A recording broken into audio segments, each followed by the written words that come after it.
capítulo del 12.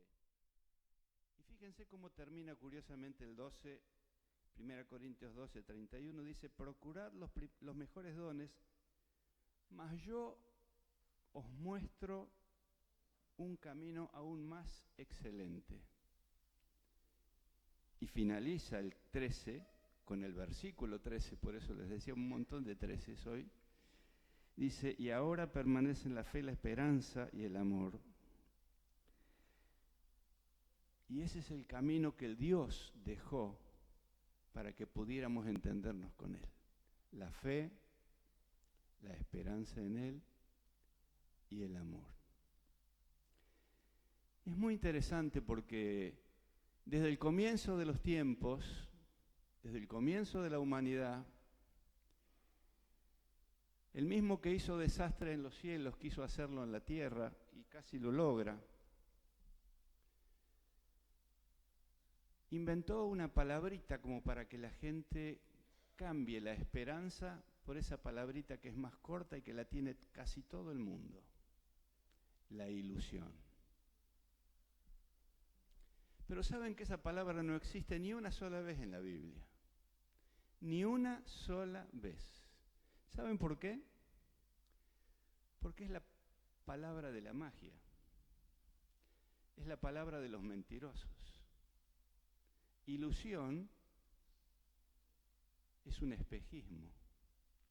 El espejismo es eso que ven los que caminan en el desierto y están sedientos, y ven una laguna allá a lo lejos, y cuando se van aproximando no es laguna.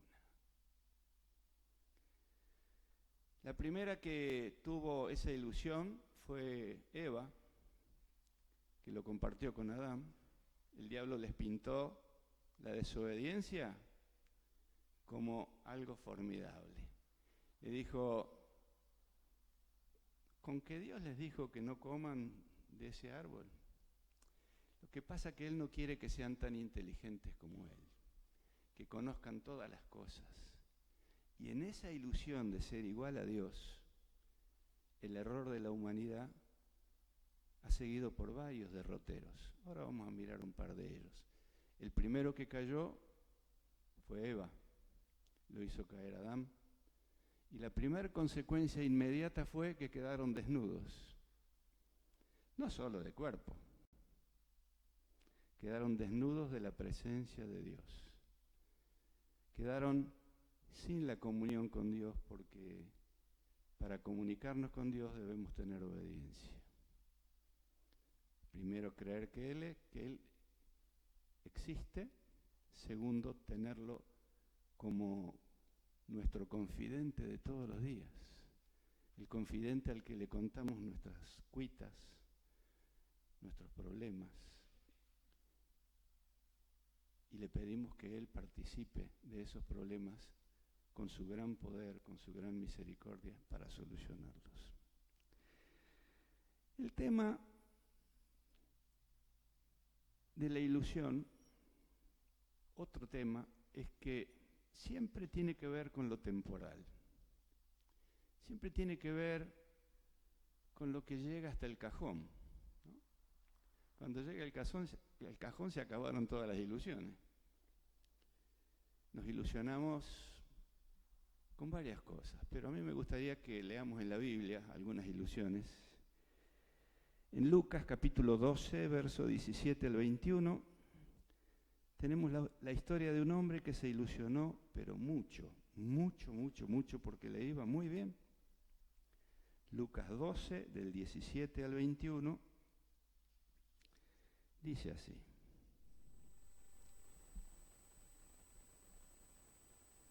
También le refirió del 16, una parábola diciendo, la heredad de un hombre rico había producido mucho, y él pensaba dentro de sí diciendo, ¿qué haré? Porque no tengo dónde guardar mis frutos. Y dijo, esto haré. Derribaré mis graneros, los edificaré mayores, y allí guardaré todos mis frutos y mis bienes. ¿Para qué? Siguiente versículo. Y le diré a mi alma, alma, muchos bienes tienes guardados para muchos años. Repósate, hace fiaca. Comé, bebé bailá, regocijate, pasala bien. Pasala bien hasta el cajón, como dijimos. Y después es temporal. Pero Dios le dijo, necio. Esa ilusión la tienen los necios. Esta noche vienen a pedirte tu alma y lo que has provisto, ¿de quién será? Así es el que hace para sí tesoro y no es rico para Dios. Primera ilusión en la que muchos caen. Muchísima gente piensa que el buen vivir tiene que ver con el dinero, con las posesiones, y se enganchan en esa y es una historia de nunca terminar, porque siempre quieren más y terminan muy mal, siempre todas las historias. La segunda es una historia de un hombre que está en Job, capítulo 31, versos 24 al 28. Yo me lo marqué para estar más o menos rápido.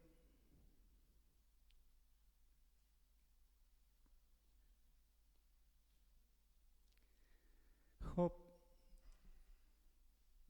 todos los que conocemos algo de la Biblia y las historias bíblicas sabemos lo que le pasó.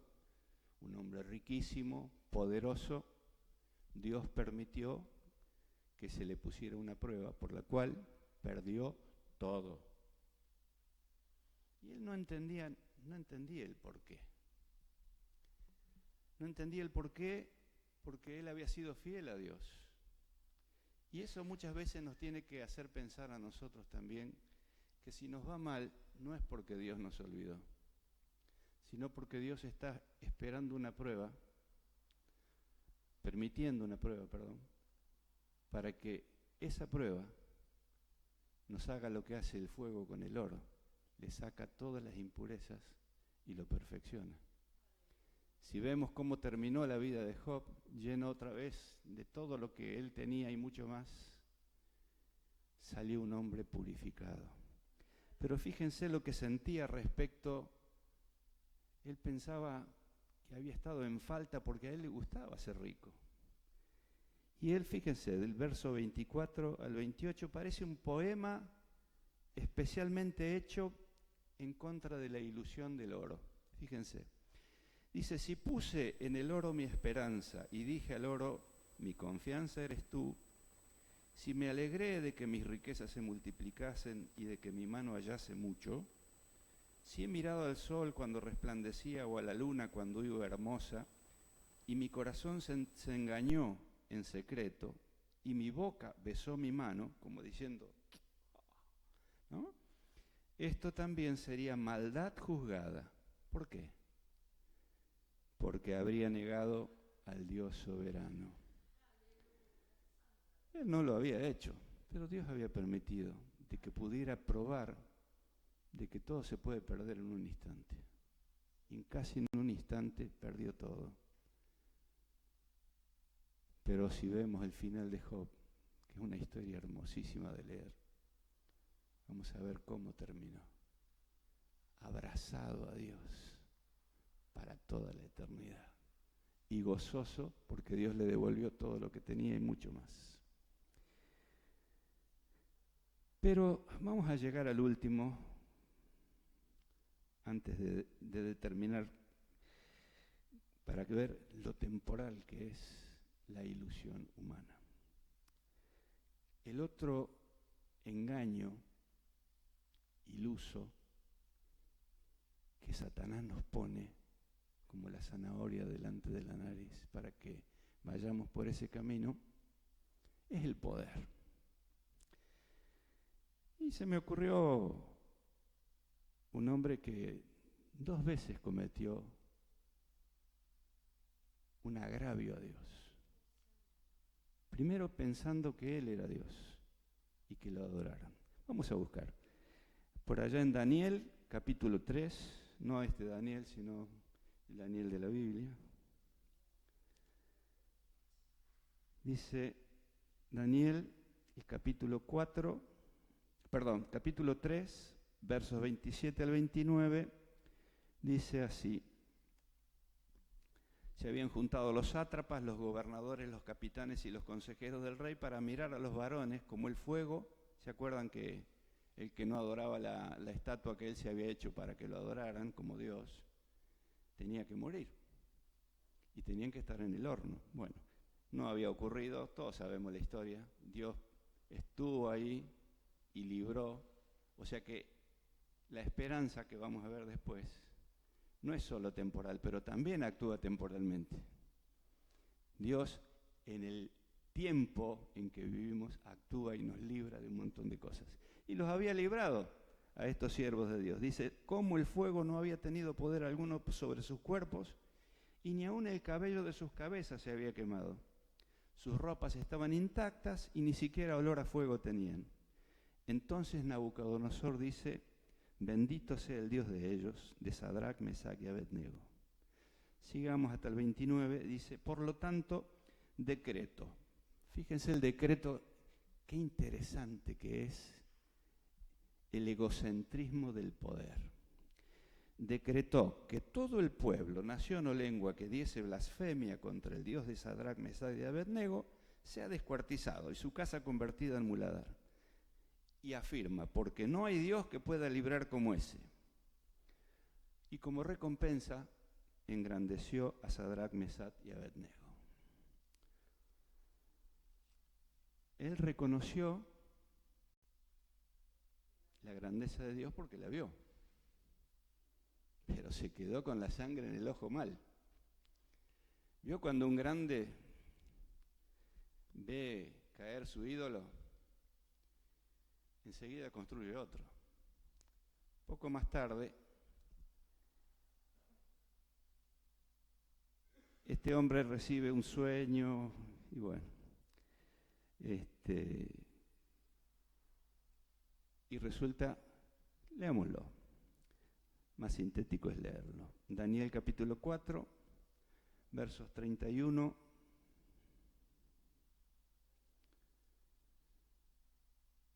Aún estaba la palabra en la boca del rey cuando vino una voz del cielo que dice, a ti se te dice, rey Nabucodonosor, el reino ha sido quitado de ti, y de entre los hombres te arrojarán, y con las bestias del campo será tu habitación, y como a los bueyes te apacentarán, y 7 tiempos pasarán sobre ti, hasta que reconozcas que el Altísimo tiene el dominio en el reino de los hombres, y lo da al que él quiere.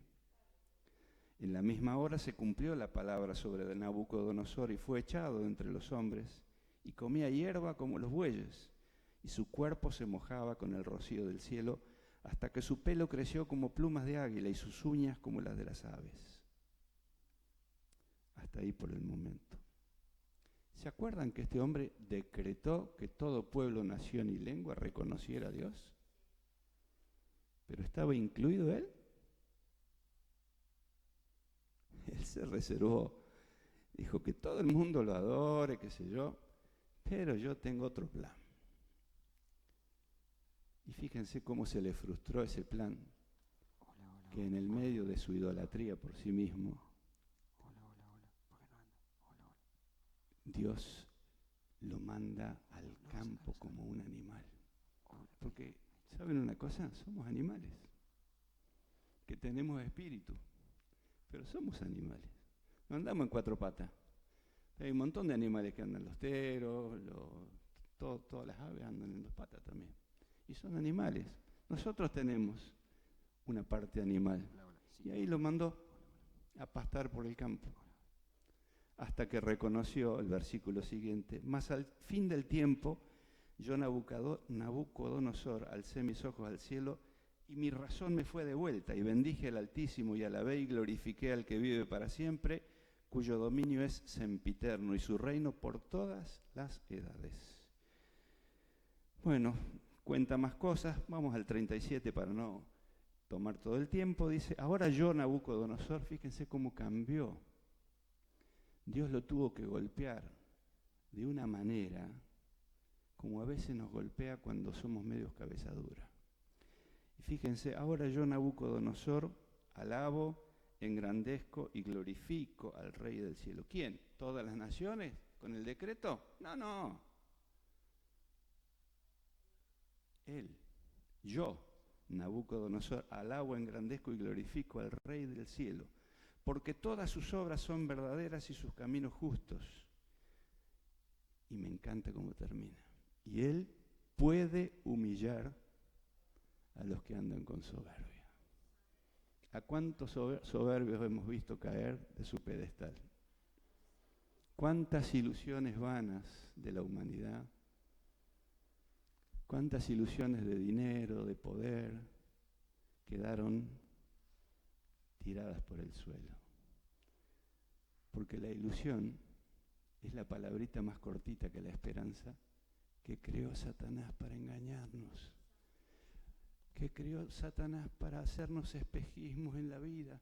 Mandate ese negocio, labura todo el día, toda la noche, olvídate de Dios, dedícate a hacer plata, que está genial.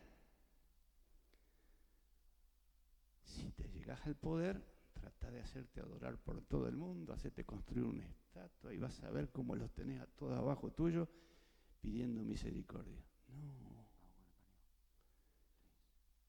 Se te va a caer la estatua, se te va a caer el oro, se te va a caer el poder. Vas a arrastrarte como un bicho porque no sos más que un animal con espíritu. Y si no dedicas ese espíritu a Dios, se te acabó la vida y se te acabó la ilusión, hermano. Bueno, ya dijimos lo que era la ilusión. Es una falsa visión humana que nos engaña. A veces cumple alguna de esas cositas que tenemos adentro que son pequeñas vanidades, ¿no? Pero rápidamente se esfuma. Rápidamente. Por eso no está en la palabra de Dios la palabra ilusión. En la palabra de Dios encontramos la palabra esperanza. Fe, esperanza y amor son los valores que debemos tener en la vida cristiana para andar bien con Dios. Y vamos a hablar unos versículos también de esto. En Tito, capítulo 1, versos 1 y 2, tenemos la garantía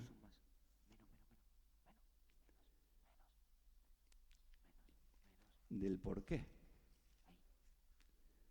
Fíjense,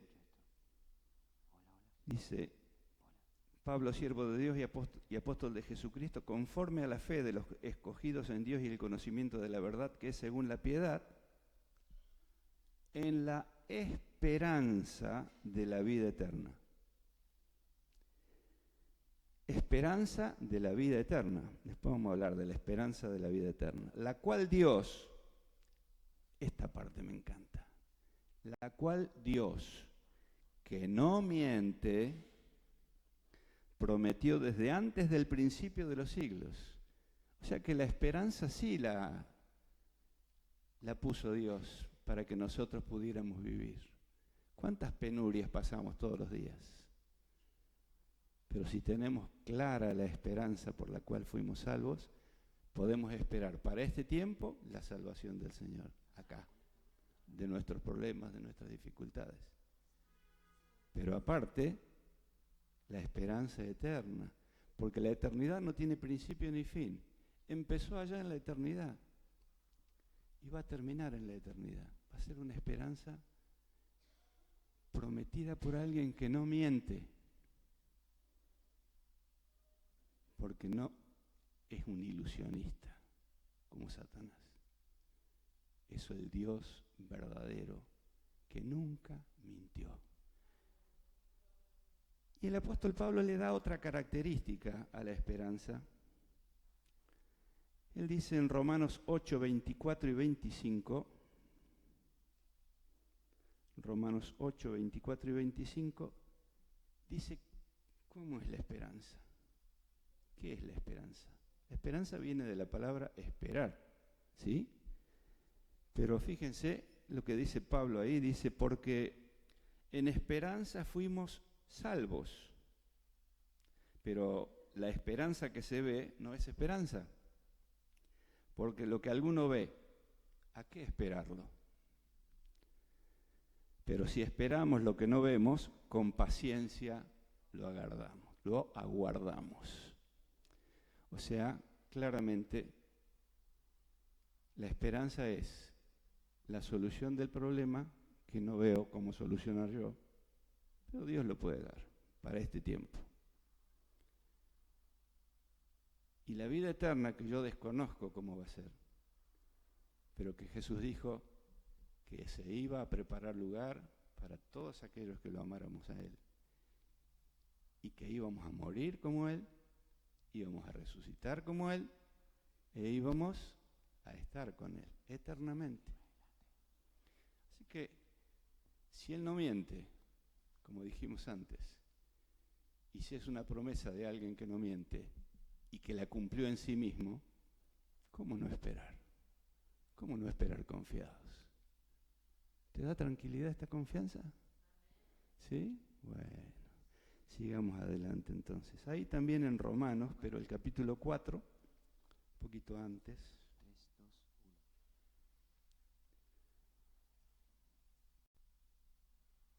Tenemos una breve referencia, para no leer demasiado, al Padre de la fe.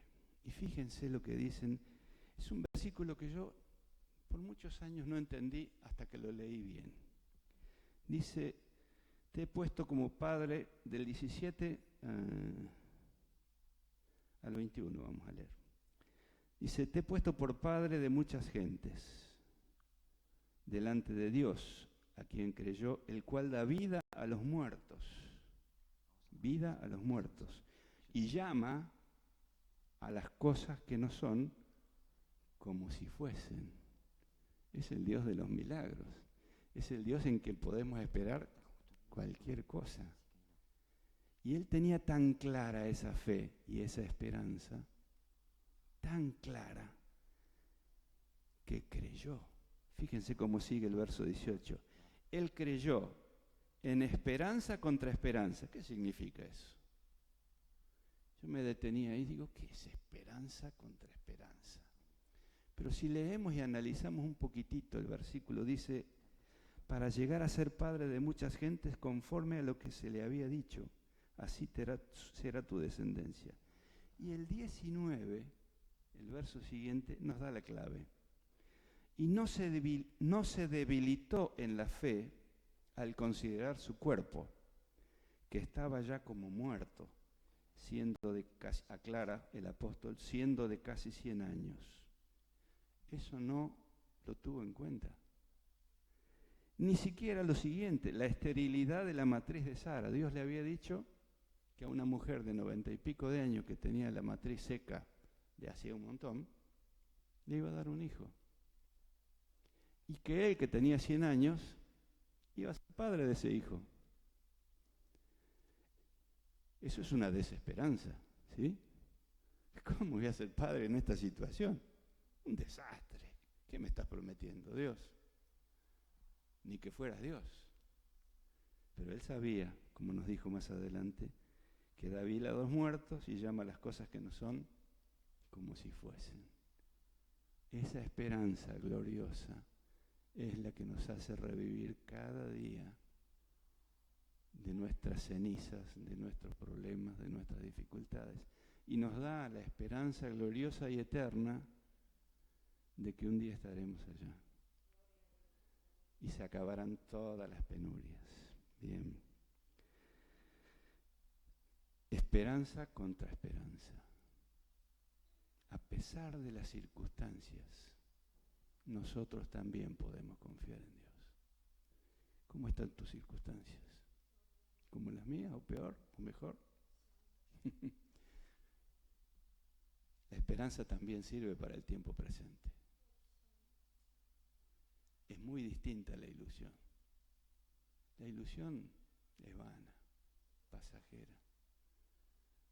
El que nos promete que tengamos esperanza y confiemos en Él es uno que no miente, que es eterno y que preparó la esperanza desde la eternidad para que todos los que vivamos hasta la eternidad y muramos y resucitemos, estemos con Él. Vamos a ver si es cierto. Dice Romanos 5, el capítulo siguiente, versos 18 y 19, que a los que creemos, dice, a ver, si no te equivocaste, Nelson, capítulo 5, versos 2 y 5, no, versos 2 y 5.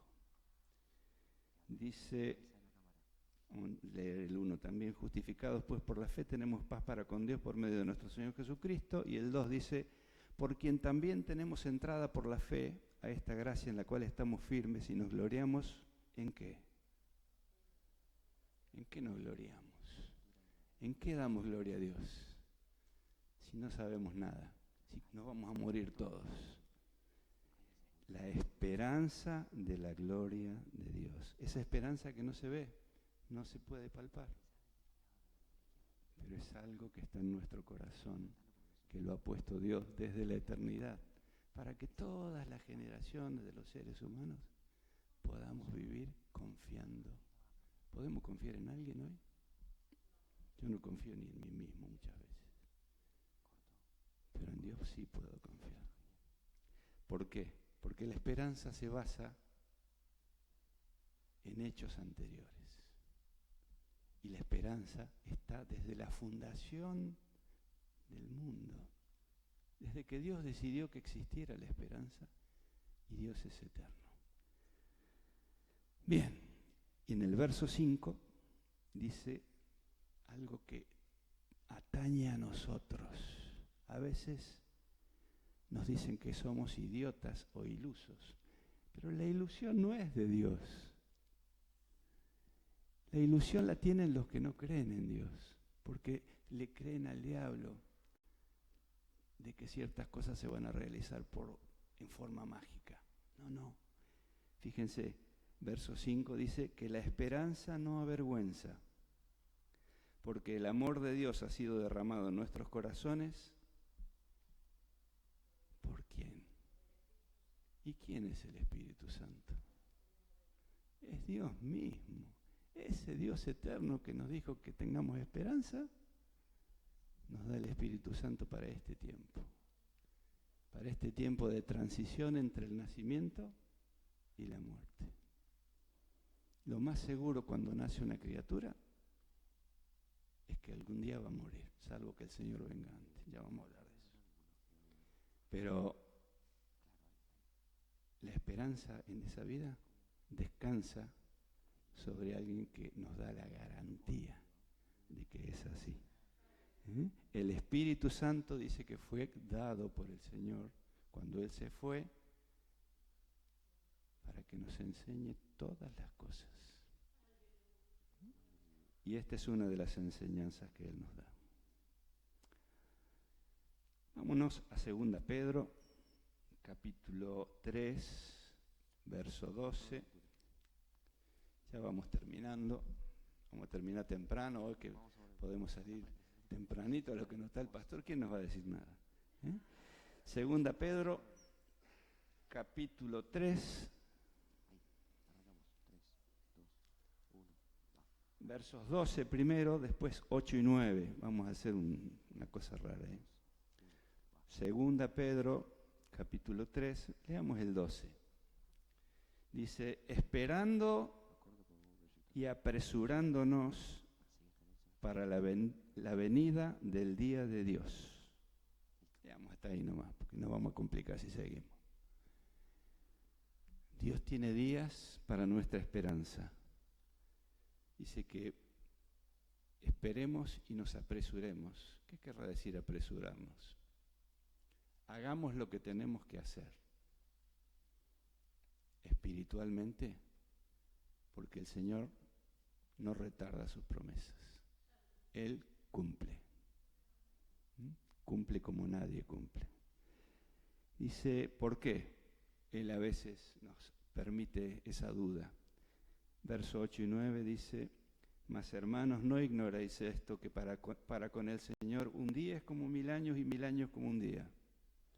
Pero el Señor no retarda su promesa, según algunos tienen por tardanza, sino que es paciente para con nosotros, no queriendo que ninguno perezca, sino que todos procedan al arrepentimiento. ¿Qué esperamos? Y también ahí en Tesalonicenses, vamos a Tesalonicenses, el último paseo de hoy. Tesalonicenses, el capítulo 1, Primera Tesalonicenses, porque hay dos. Primera Tesalonicenses, capítulo 4. Discúlpenme. Y ahí vamos a ver que la esperanza tiene un fin. Se va a terminar la esperanza. Tiene dos posibilidades de terminar. A ver, vamos a leer en el capítulo 4 los versículos 13 al 18. Primero hasta el 17. Y después el final va a ser el final para pensar.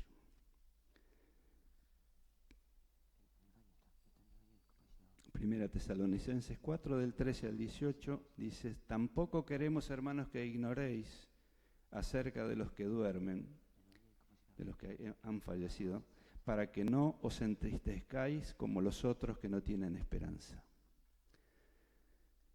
Y acá viene parte de la promesa completa. Porque si creemos que Jesús murió y resucitó, así también traerá Dios con Jesús a los que durmieron en Él. ¿Tenés a alguien que amaste mucho y que se fue con el Señor? Va a volver. Va a volver. ¿En qué términos? Dice, por lo cual os decimos esto en palabra del Señor, que nosotros que vivimos, si es que vivimos cuando viene el Señor, si no seremos parte de los muertos que van a resucitar, dice, los que vivimos, que habremos quedado hasta la venida del Señor, no precederemos a los que durmieron. Porque el Señor mismo, con voz de mando, con voz de arcángel y con trompeta de Dios, descenderá de los cielos, y los muertos en Cristo resucitarán primero. Luego los que vivan, si estamos nosotros, dice, los que vivimos, los que hayamos quedado, seremos arrebatados juntamente con ellos en las nubes para recibir al Señor en el aire. Y así estaremos siempre con el Señor. ¿Le gusta ¿Le gusta el final de la esperanza? Vamos a esperar al Señor en los cielos junto con todos los que murieron en Cristo Jesús. ¿Estamos todos de acuerdo que es un lindo final? Entonces leamos el último versículo de ese capítulo, porque es una tarea para el día. Por tanto, alentaos los unos a los otros con estas palabras. Si te alienta, hermano, y encontrás un hermano desalentado por la calle, que se alejó del Señor, como me pasó ayer con unos chicos albañiles que me vinieron a hacer unas cositas en casa, empezamos a hablar del Señor con un vecino a través de la pared. Me dice, ¿usted es cristiano? Sí. Ah, yo también, pero estoy alejado. Y yo estaba preparando este mensaje y le digo, te aliento a buscar al Señor y a buscar la comunión con los hermanos, porque es la mejor motivación para seguir con la esperanza gloriosa. Qué viaje, ¿no? Se acabaron las ilusiones, se la dejamos para los que no quieren creer en Dios. Pero a la vez, demos lo que nosotros tenemos, porque la gente está sin esperanza. Para que otro pueda confiar, para este tiempo temporal, pueda confiar en que Dios se lo puede cambiar. Pero le va a cambiar no solo este tiempo, sino toda la eternidad.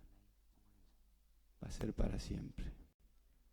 Así que gocémonos, alegrémonos y testifiquemos de esta maravillosa obra de Dios. No sé qué tienen previsto, chicos, si va a haber alguna canción o oramos directamente. ¿Nos vamos con este gozo en el corazón? Señor, te damos gracias por tu palabra, por tus promesas que son eternas. Ayúdanos a vivirlo cada día de esta semana, de este mes, del próximo año, hasta que nos vengas a buscar. Señor, que podamos también dar esta esperanza, que es tuya, pero es para todos, porque de tal manera